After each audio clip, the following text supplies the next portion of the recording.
ফাইটে engage হয়ে গেছে Bangladesh top one versus gaming Hasib, যেখান থেকে ব্যাক টু ব্যাক ড্যামেজ গুলো তুলছেন। একদিকে রয়েছে গেমিং হাসিবের দুর্দান্ত sniping charge, what a show man.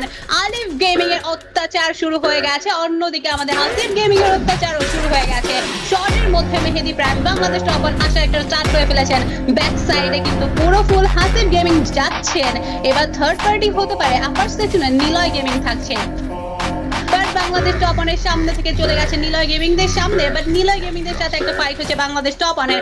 Alif gaming এর দুর্দান্ত স্নাইপিং চার্জ ফার্স্টে মেহেদিকে নকডাউন করে ফেলেছে, বাট বাংলাদেশ টপ ওয়ান এখনো ক্ষান্ত হচ্ছেন না। ব্যাক টু ব্যাক নিজেদের চার্জ গুলো করছেন, রিকল করে ফেলেছেন ম্যান পাওয়ার। শটের মধ্যে থাকছে player, back to back damage প্রয়োগ করছেন, perfectly knockdown Bangladesh top one.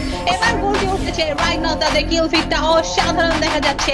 Hashtag 8 এ পাখি গেমিং শাটডাউন, হ্যাশট্যাগ 7 এ নিলয় গেমিং এ প্রপারলি ধসিয়ে ফেললো বাংলাদেশ টপ ওয়ান।